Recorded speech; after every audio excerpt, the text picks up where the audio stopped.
В этом доме проживает Саварбек Томов, труженик тыла, которому в этом году исполнится 92 года. Несмотря на почтенный возраст, он в полном здравии и может долго рассказывать о своей нелегкой молодости. Сегодня его навестили Сергей Разживин, Руслан Мизиев и представители местного казачества. 80-летие нашей Великой Победы, тот праздник, который объединяет все национальности нашей страны. Разрешите вас поздравить, вот, небольшие подарки подарить, пожелать вам крепкого здоровья и всего самого.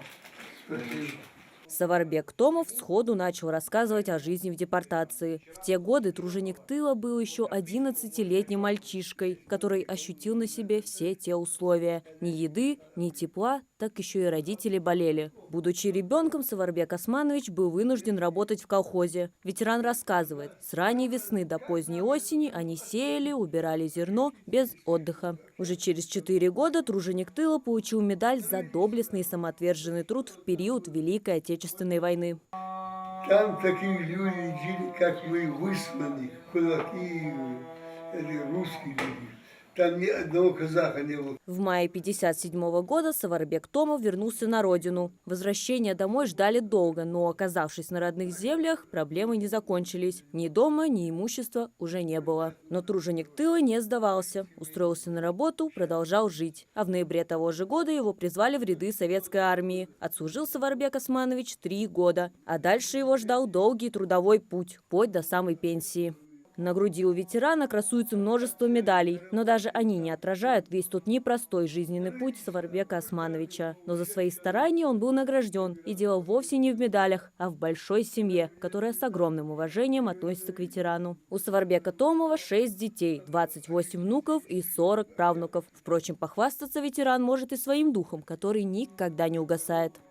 Огромный труд вложили для побед, но зато мы победили. И сейчас победим. Все события труженик тыла помнит так, словно это было вчера. И каждое подобное воспоминание – это живая история, которую еще пока можно услышать из уст тех, кто все это видел своими глазами. Сегодня Саварбек Томов продолжает удивлять. Он рассказал гостям, что все еще ухаживает за пасекой, держит пчел и старается вести активный образ жизни. Человек, который с раннего возраста познал, что такое труд, даже сейчас не может позволить себе полноценный отдых. Мы больше должны уделять внимание нашим ветеранам, потому что их становится все меньше, к сожалению.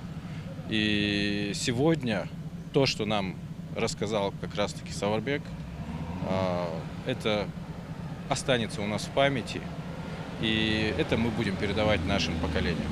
Визит к труженику тыла прошел в рамках акции «В гости к ветерану», которую поддерживают все регионы страны. Особенное значение акция имеет именно в этом году, когда Россия празднует 80-летие победы в Великой Отечественной войне, а президент страны объявил 2025 год годом защитника Отечества. Каждый субъект, сотрудники межрегионального управления, конечно же, посетят. В каждом субъекте к этой акции присоединяется и поддерживает Министерство по делам национальностей. И это уже такая у нас добрая традиция. В прошлом году Министерство по делам национальностей, министр по делам национальностей Руслан Элезович присутствовал на этом мероприятии. Каждый субъект, каждый министр считает своим долгом посетить ветерана. Ветераны и труженики тыла – это те, кому необходимо оказывать все возможное внимание. Именно они хранят память о героических страницах истории нашей страны. И только они смогут передать дух того времени так, как никогда не расскажут учебники. Мария Макиева, Билал Ахильгов, Магаз, 24.